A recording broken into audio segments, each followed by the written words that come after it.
Welcome back, everybody, to We Are TPM. You are here again with myself, Kyle Teixeira, sitting next to John Teixeira. This week, we are going to talk about the human side of investing in real estate. So, Go ahead, do your thing. If you want to hear about human side, talk to us. Give us a call, 817-818-9039. Shoot us an email at ShowMeTheMoney@wearetpm.com. There's the human side of making a podcast right there. Yeah, mistakes, interruptions. Me interrupting you. Yeah, all of that. So in this episode, we will explore how investing in real estate is not just a financial decision, but is also a deeply personal one. For many people, investing in real estate is a way to build wealth and secure their financial future. However, this decision to invest in real estate can also be driven by personal reasons, such as desires to get your own home, a passion for renovating, restoring, historic properties, some niche property. There's a lot of different reasons people have. But one of the most human aspects of investing in real estate is emotions, emotional attachment that can develop between an investor and their property, an investor and their money. Real estate is unique that it's actually a financial asset. It's not just a stock ticker, but you can be seen, touched, lived in. There's a sense of pride and ownership that is difficult to replicate in other types of investments. Accurately, I should say.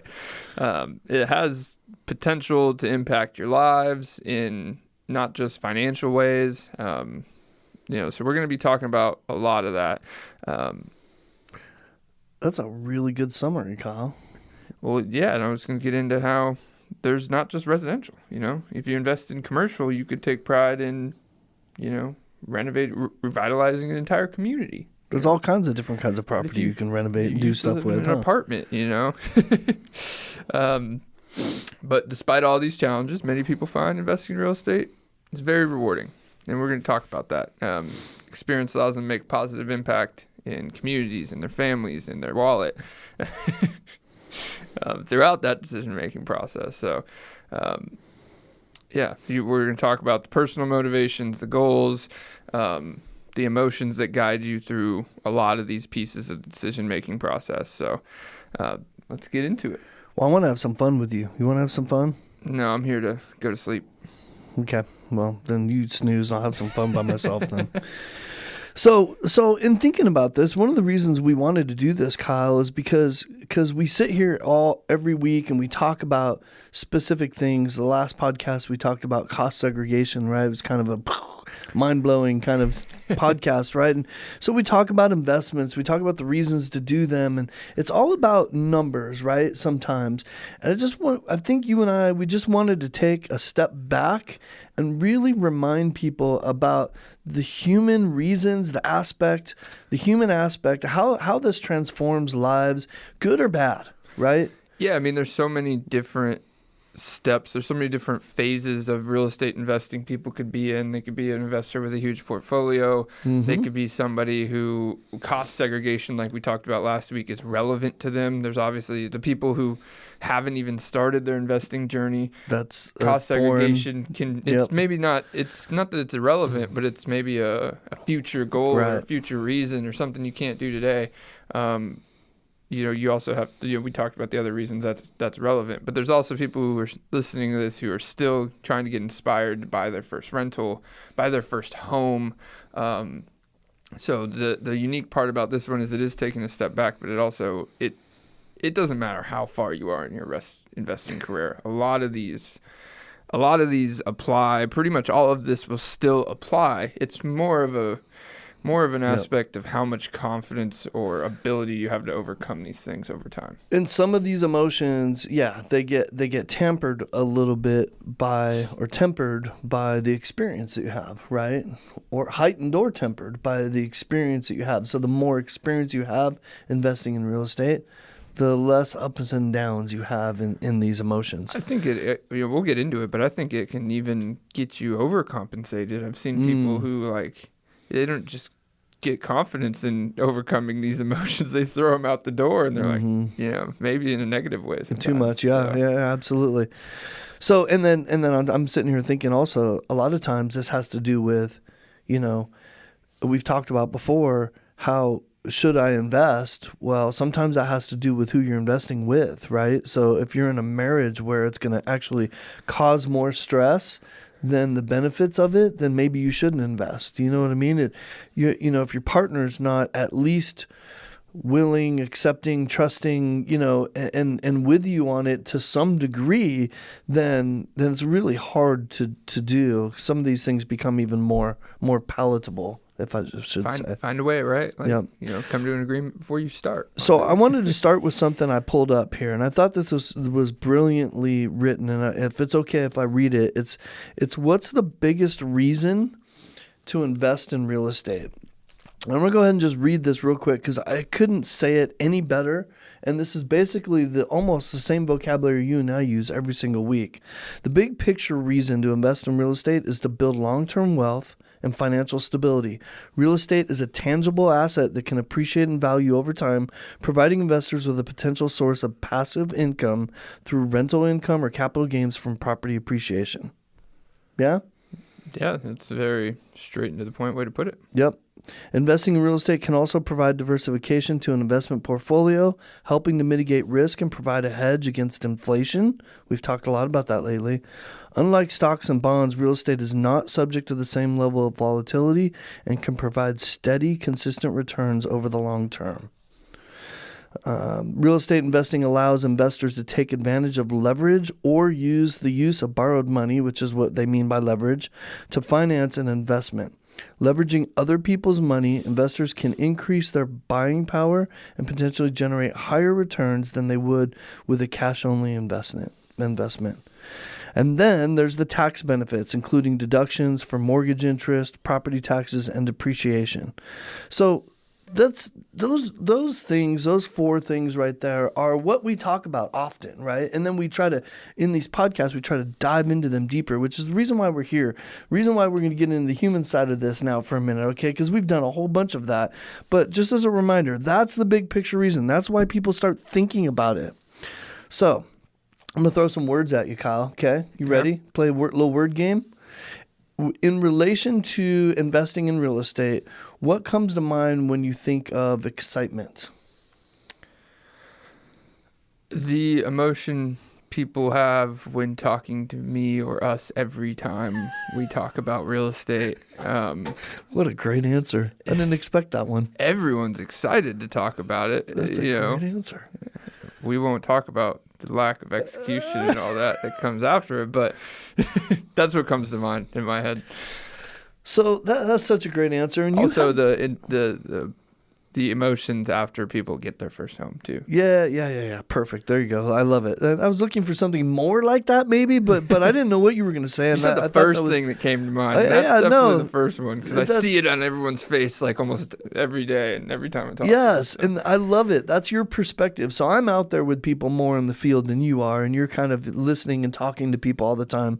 So your perspective is just a tad bit different than mine, right? Because I'm not actually... But I get it. You and I are the same in that we talk to people all the time about that stuff. We get them excited about it, and you can feel their excitement, right? When they're returning back to you, whatever their questions or statements are. But I also see the excitement, like you said, not just at the closing table is an obvious place to see their excitement, right?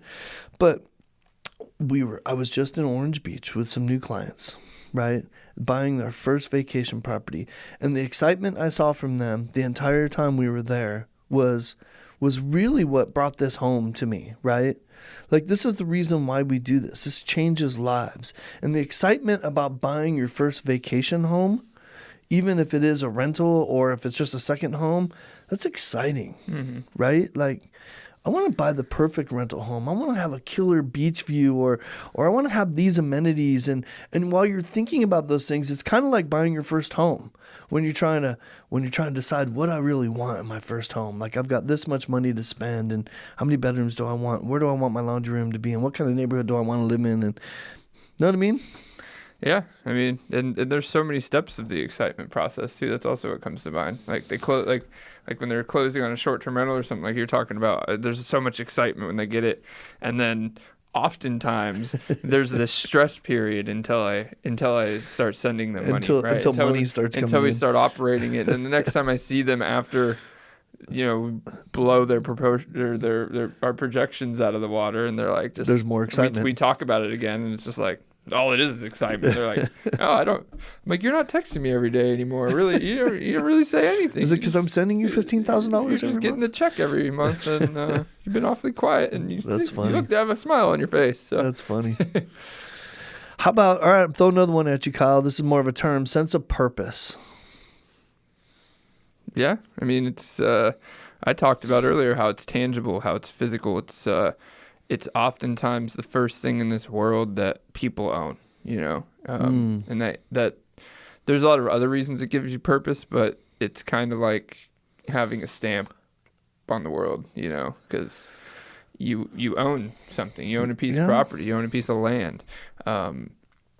It's not the same with a car. Oftentimes, a lot of people don't actually get to the ownership part because until you pay it off, the bank's holding that title, right? So, not that it's different with a house, but it's tangible. So, and your name's on it. So, well, and it is different because it's an appreciating asset, but we won't get into all that. Let's keep it human. Yeah. So you're absolutely right. I mean, you nailed it. And your sense of purpose, sometimes people need something to do of all stages. We've got investors in our portfolio that the only reason why they invest is because of this sense of purpose. They don't need to invest. They got plenty of money.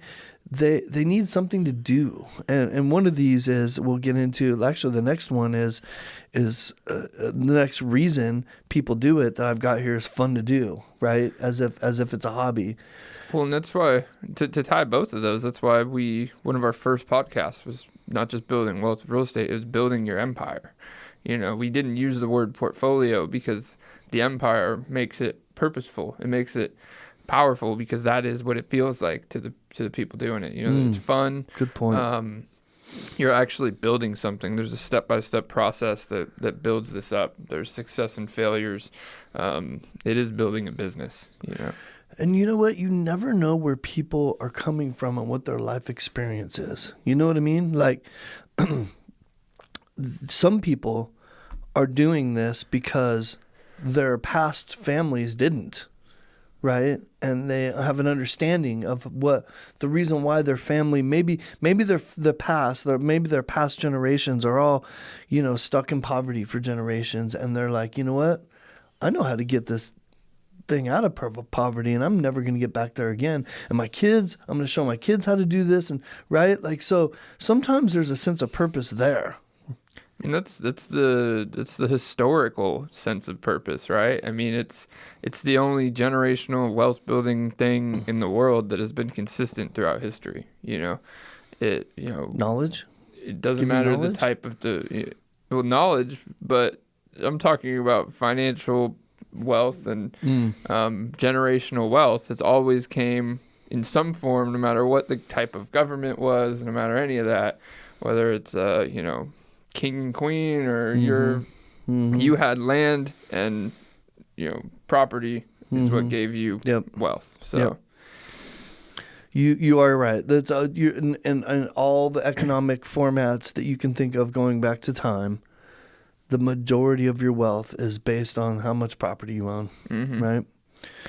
So how about the person that is goal oriented? So the emotion of goal fulfillment. Goal fulfillment, huh? You still ask me what comes to mind first? Sure. Yeah. Just I'm gonna steal one from Nike and say, just do it. Just do it. Actually, set the goal and fulfill it, and be specific. Goal fulfillment. I think in real estate, people are commonly not specific enough, and that's why it doesn't get done. What is your goal? Well, I want to own real estate. Well, you could do that in many forms. You can go on your phone right now and buy 1/1,000,000th of a property on some app. You now own real estate. That's right. It's a very vague goal. Do you want to own the home you live in first? Yep. That's usually the goal. That's we good tell step people. One. And it's specific. Yep. You can only live one place. Yep. You bring up a great point, Kyle. I'm so glad you said that. I'm reminded by people that I listen to all the time how vague goals don't get accomplished, right? You have to not only be specific, but you have to give them a time frame so that you will subconsciously take action toward those things, right? Mm-hmm. Otherwise, you won't. If I say, I want to be wealthy before I die, well, shoot, you might be wealthy, but what you didn't even define what wealthy is and means, and that's you're just throwing it to the wind, right? It's just by all chance at that point. But if you say I want to make $1 million by the end of 2023, now that is a specific goal with a time frame, right? That I can wrap my brain around. You know what? My coach always tells me, make them lofty goals like that one, right? Because if I don't hit it and I only get $750,000 by the end of 2023, well, I'm not hating that either, am I? I'm huge on that too, because I'd argue most people these days are procrastinators. So the timeline is huge. So, and being lofty, because if you set yourself a shorter timeline than's really needed, maybe you'll get it done at the end of it. And, if you shoot for the stars and you land on the moon, there you go. You did it. That's a saying I always use. Still a win. So. Yep, I love it. All right. So how about this one? Well, we talked a little bit about life experience already. How about this one? How about your sense of survival? Sometimes that emotion is involved in investing, right? Yeah, I mean, kind of goes along with life like experience. The name survival, I mean, it's kind of like the pride thing and sense of purpose, where is your name going to survive? Or some people do it just to make sure they survive through their family, that the property survives, that they're, I don't know, that one's more vague, but yeah, it's more of just a sense, feeling like you're doing something that makes you more permanent. You're right. It ties into some of the stuff we talked about already, so I made that difficult about you. Okay, so one more positive one, then we're going to go a little bit negative, okay? How about approval or acceptance by your family and friends? Do you think anybody ever does anything? People do it that way. Yeah, I mean, definitely do it for that reason. I think this was the worst reasons to do it, because then it's a long-term investment, and to do it successfully, building your empire should take strategy. We've talked about a lot of the things it takes. If you're doing it for selfish reasons, you may do things like, how do I explain this? Like, go try to leverage this real estate to now buy flashy things instead of buying your next home. Right. So right. I think it can be a huge negative in your process. If you don't know why you're doing it and what the big picture is that we talked about, the big picture reasons for doing this, right? If you don't keep those in mind, then you're absolutely right. You're going to do that. And I think what I meant by the approval and acceptance was not necessarily that would be the reason somebody did it, but that is a true emotion for all of us. Like, so for instance, let me do you think that you had any emotion of having approval or acceptance from your family when you bought your first home? I mean, if you're being honest, unless you're going to disappoint me right now. I mean, yeah. Yeah, I'm sure that was an emotion. I'm not going to claim it was my primary emotion. No, that's not what I'm saying. But these are all emotions that are involved in the process of investing. Well, I mean, sure. I was the first of my three brothers to get one. So, that's one's older, one's younger. Sense of pride. We didn't even have that on our list. I wanted one before I was 21, and I got one before I was 21. So there was now we're back to goal setting. Yeah, I love it. I love it. That was the goal. I love it. All right. So we're gonna do a podcast on the reasons why people don't take action, and a lot of this right here is probably going to be in here. So how about these? Disappointment. Right. In what you're looking for about, feedback. You're looking disappointment. For disappointment as an emotion that's involved in real estate investing. Yeah, that one's common because expectations are huge in real estate investing, and so often they're unrealistic. I think this is kind of the opposite of what we said earlier. Is like let me take short-term rentals for example. We give very conservative estimates for short-term rentals because they are a high-risk, high-reward situation. And if I'm quoting you the minimum and I hit the max, your disappointment isn't going to be, if you're disappointed, that's really on you, because I didn't set a high expectation or a higher expectation than what you expected. And people commonly do that. They'll take somebody experience to try to sell something. I'm sorry. I thought you were going somewhere else. My apologies. Oh, they'll overestimate to try to sell something. Yeah. Yep. No, I was going to say people commonly will make their own. So they'll take advice from experts and increase it, right? Like an expert tells you, all right, you buy this property at this amount. This is what you can expect to make off it. And they're like, okay, cool. And then in their head, they're like, I expect to make double what he told me. Have you ever heard of the psychological term about ranging? Do you know what that is? I probably do, but so this is what people do all the time, and this is why people do what you just said, is they read something that says that your cap rate should be somewhere between 7 and 9%, and all they see is 9%, and from that point on, it's 9%, and you know what 9% becomes? Well, you know what? Later on, when they're having a conversation with you, what are you trying to accomplish with your cap rate? Well, I'm really looking for 9 to 10%. Happens all the time. Oh yeah. And they increased their 9 to 10, and they got it from something they read that said 7 to 9. The psychological, the brain is so predictable. It's insane. We all do it. All of us do it. I'll do it to you later when we get back to the office. Yeah, they'll expect the top of that range or the bottom of the range depending on where in the range they want to fall. So we play with some of our employees and their bonus structure. Say, maybe we give you somewhere between this and this amount. What do you think we should give you? Well, that was obvious. I mean, but disappointment's common because I think it's one of the biggest things, the human sides of emotion or the human sides of investing, because it happens for the wrong reasons a lot of times. People go into so much investing with the wrong expectations, like disappointment in, like, your home doubled in value, but you made your passive income got knocked down a little bit, and there's disappointment in that. Neglecting factors. It's just like I think a lot of disappointment we talk about comes from leaving factors out of an equation. So you have, like, you wouldn't leave if you were trying to calculate the volume of something, you wouldn't leave out the width or the height or any of that stuff, right? You'd just be wrong. Your calculation would just be wrong. Right. So to leave out, ignore something because you love everything else so much. You like the height and length, but you hate the width. Yeah, like, so I'm gonna ignore the width. So you invested in residential long-term real estate. You invested in that for the appreciation and the cash flow, right? You don't invest for just one or the other. Right.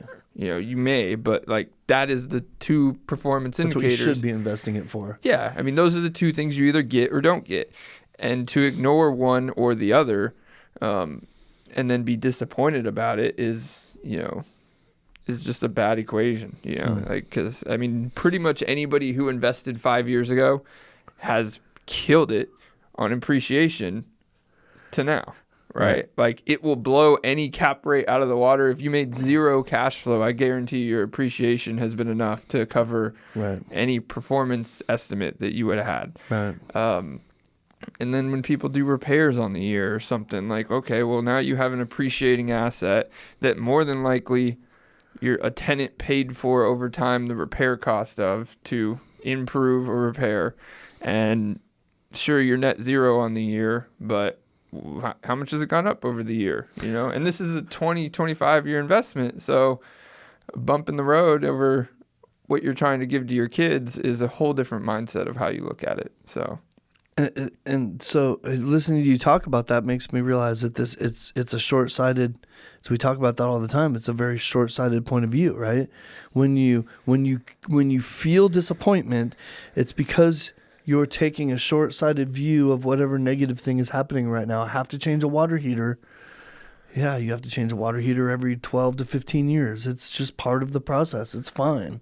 Right? Just because you had to do it today and you're disappointed doesn't mean it's any less part of the process, and doesn't mean that you're failing or you're not succeeding with what you're doing, right?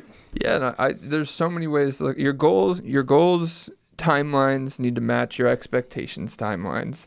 Like, I remember, so my first rental property is actually been, like, I was talking to we were talking about this. I was talking to my wife about this recently, and it's a completely different mindset. Like how, as someone who's experienced in doing this for other people, my property has been probably been one of the worst years as far as the things that happened to it. I mean, repairs like and stuff, the repairs have been insane. The AC needed a full replacement. The whole drain line back to the water meter needed a whole foundation replacement. work. The foundation work. The what else is that? Sprinklers. I think sprinkler system needed replaced. This is all within like 4 months, right? Yeah. And I did a whole renovation to a bathroom. And then it's like, I look at it as, okay, that's an investment in not having these 4 months for a long time now. All this stuff is, the drain lines are good. The AC is good. These are the long-term and the home's 40 things. years old. Yeah, so it's going to have to be done at eventually. some point. So, and if you take into account how much equity I had in it when I bought it, how much I got this property because of how old it was and it needed all these things, and what I've been able to do to it over time, it's just, they're bumps in the road. It's that big picture, right? It's taking it back to that big picture, and it doesn't. So I guess really the point of this conversation is it doesn't change these emotions that people go through, but what changes is when you have more of an understanding of that, then those emotions don't get so high and so low. Well, and yeah, right? And I look at it as like, so my wife said, like, it's just not stopping at this place lately, and I'm like. Part of me was trying to take the complete opposite direction emotionally of how other people would. And I'm like, well, if it doesn't stop, I'm going to have a brand new house in a year. And from there, I'll be good for the next 20 and not have to do any of this stuff. I'm like, what's next? Water heater? All right, get a new water heater. Let's go. All the appliances are new. The AC is new. The drain lines are new. The bathroom's new. Okay, so now I've invested in a quite a few years of more than likely very little problems, very little expenses, and high cash flows, right? Yeah, but you also think of it as a business. So not everybody thinks of all this as in terms of a business. So you know that this is, you get a return on your investment, right? So and you're just operating a business. This one single house is a standalone business, and these are the things that you need to do to make the business continue operating. You have to do that, and there is a return. There's a constant return from it, and even if you take a hit 1 month because you have to replace the AC unit, even if it's a big hit like that, you're still going to get the future returns, which will more than make up for it. Well, and I'm glad you said it's like a business, because a lot of people's disappointment comes from improper structuring, just like a business would. So if you feel the hit of like I just said, all these repairs, right? Would a business leave their business every month with $0? Would any business do that? Would you take out everything but zero, leave your bank account at zero every single month? Not until December 31st. Yeah. Okay, those are all different reasons. So would you? You probably wouldn't. So if you are doing that and something happens, big expense happens, it's coming from somewhere else. Well, if you structure it to have a property reserve and let that fill up, and then these repairs happen and it comes out of that property reserve, and now it's not coming out of your family's money. It's and it doesn't, and we're going to get into another word that is very similar, but it tempers the disappointment we're talking about, right? So it leaves it over in the business.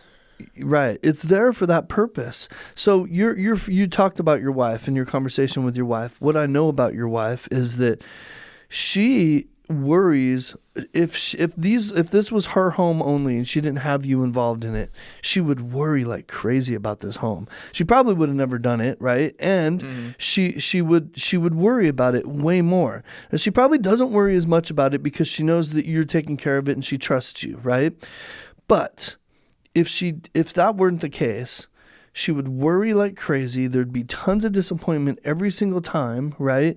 And she would feel that disappointment if you were taking that $7,000 for the new AC unit out of your budget, your and her budget, instead of out of the property account like you described, right? If she was feeling the pain because it was coming out of her personal Yeah, I mean, it's easy to say you deal with this. I'm not good emotionally with these things. And then like, and then you see it. And then by the way, I need to pull money out of the savings to do this. And I'm not saying that's always going to be a perfect science, but try. If that's one of the issues and roadblocks, try to keep it separate. I love it. I'm really glad you brought it up, because now we're bringing into some of our strategies. We're bringing into the human side of investing in real estate. These are all strategies against your own emotions. That's how you do a lot of life. What do you do to combat your own farces or farces? Yeah. Your own what's the word I'm looking for? Your own I don't know. I'm still stuck on farces. That's good. It's a word. Is it a word? Probably not the right word. Okay. Steve, we might need some help with farces. I made that up. That was I don't know. I'm not smart enough to know what that word is. Well, that's a farce. But I do know. Oh, yes, I do know that word. Okay. So, hey, it's the same word. I got it. Now, you used it in the right context there for me. Help me. So, I was going to say fallacies or something. But, it's still going to be in the same realm of not really right. So if we have too much disappointment, it creates discouragement, doesn't it? Correct. Which is kind of my next word. And kind of, I want to see if you go with me on this. So what we talk about a lot when we talk about on our podcast about property management, we tell people, get a great property manager, right? Get a great real estate agent to help you. Don't try to do this yourself. Even if I realize everybody out there can do it. There's no reason anybody can't do it, but they shouldn't, right? Mm-hmm. Nobody should be doing this alone. And this discouragement to me is that's what I think about when I talk to people that about our property management services. A lot of times they're just discouraged, right? They've either had a bad property manager or they've had a bunch of experience doing it themselves and they're just discouraged, sometimes ready to stop and quit. I've heard people say to me, I'm super glad that you took over because I was ready to quit and now I'm ready to go buy more properties. Yeah, that was the first thing I was thinking of. We can talk a lot about discouragement, but like go back to our Building Your Empire podcast with the Setons. They did it themselves for a long time until we finally convinced them, or whatever it may be. When we took over, it freed them up to go, not be discouraged about the expenses and operations. They were getting beat down, but ever since then they've been getting excited, and all they're focusing on is getting bigger. Get more properties, and that goes into, you can dilute discouragement. You can dilute the negative. Say you're continually having a negative thing at one property. Well, get 10 more. Now it's 1/10 of your problem, or Yep. And it's 1/10 of what's hitting your cash flows and whatever. So, or buy 9 more that don't have that problem. Right. So, yeah, no, I love it. All right. So we're going to end with the most obvious emotion of all of them. Okay. The most obvious negative emotion. And this, we could really go in a whole bunch of different directions with this, and that's fear. There's a lot of fear involved in doing anything regarding investing, but especially investing in real estate. I do agree. It's the number one thing that stops people. It's the number one roadblock. Fear of not knowing. I'd say fear and lack of knowledge is a lot of times, because fear of so you have the money to do it, but you're too scared to put this money somewhere else. So you're gonna let it sit in a bank account. Because it's a little more liquid than if it goes towards a house, and you're going to fear you might need that money. Yeah. Well, there's ways to leverage that property to get that money back. I mean, you just have to know these things, and you're always going to have fear. We have fear to this day when we invest, but we have more confidence than fear. I think it's like a confidence fear schedule. The more scared you get, find a way to get more confident about it. Don't lie to yourself too much, but yeah, no, isn't fear just our natural way of protecting ourselves from our life experiences, or the unknown? Like you said, it's either the unknown or you do know, and you're trying to protect yourself from something that you've had happen in the past. I think it's the exact thing that helps people move forward, is because I think the more fear that you have at the beginning, like we recently did a new type of investing. So the more fearful you are at the beginning, the more it turns out to work in the end. The more it turns into excitement. The more it turns into confidence to do it the next time. Yep. You know, so I think the more fear you have at the front end, when it works, it gives you more confidence. So it works both ways. Yep. So especially like if you have more fear and it doesn't work, that makes you a lot more discouraged on the back end. So so fear can turn into excitement or discouragement. Yeah. I actually thought you were going to say the biggest one that we almost mentioned there was personal attachment.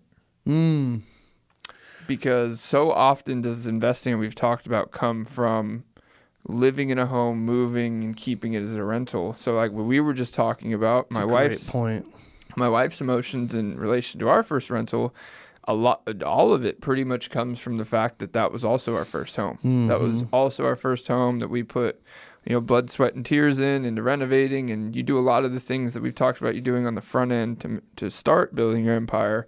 We did in that home, and those emotions wouldn't exist in a home I just bought and she never really saw and, has no personal attachment to.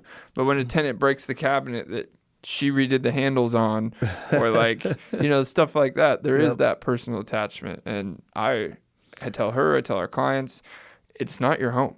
It's your investment. It's your asset, but it's not your home. It's your house. Yep. It's not your home. What a great point, Kyle. I'm disappointed that I didn't add that to our list now, because you're right. That is a really obvious emotion and human side of all this. So, well, I don't know. What do you think about that discussion, Kyle? You think that's going to be helpful to people? Yeah, no, I think getting those emotions out of the way. I think it's important. I think it'll be helpful in the fact that we acknowledge that they all exist and probably at all stages. Yeah. So they don't feel like it's just you, or it's just these things are just you holding you back. A lot of people try to leave factors out of the equation, but just be confident, make sure you have all the factors, and then execute. If you're sure that 1 + 1 + 1 = 3, then go ahead. Then do it. Then do it. I want to kind of go back to fear a little bit, and I just want to say fear is normal and it's natural, and there's nothing wrong with fear. We portrayed this as being negative, and it's not really a negative emotion. It's a natural emotion that you should have some level of fear. You should be questioning to some degree, am I doing the right thing? Is this what I should be doing? Does this point me toward my goals? But really, that's the point, is knowing what you want out of life, knowing what's important to you in life, right? And why you're doing it. And that's why we started this podcast with, the big picture reason to invest in real estate was to remind everyone, here is the big picture financial reasons. But you know what's bigger than that is, why do you do it, Kyle? Mm-hmm. Like, why do you do it? For your family, for your faith, right? For your, whatever the reason is. Maybe you work for a charity, and it drives you to invest to make money for that charity, or for your future generations, or because I have a life experience of poverty that I want to get out of, or I have a life experience of wealth that I don't want to lose, right? And I'm afraid I'm going to lose it, or whatever that is. Like, everybody's different. Everybody's got different motivations. But fear comes out of all of it, no matter who they are and no matter how far along in this process they are. Yeah, I mean, it's the human side of success. I mean, name me something, any business, any aspect of life where the people who come out on top aren't the ones that are overcoming that emotion. That's right. If they didn't have that emotion, they probably wouldn't be there, right? No. Like, you almost have to have that emotion in order to push you and drive you. Fear drives you. Well, it's great. It's good, and like it's something that's overcome, but it's also something that you use to measure. Because if you don't have any fear in some aspects, you might be. Eventually, you're gonna jump the wrong way. So, like, if you think you're always right in your investing decisions and every deal that you put your hands on is going to work out, then all right, maybe you don't have enough fear in looking at the numbers and all that stuff. That's exactly right. People can use confidence to overstep things. So, what a great point.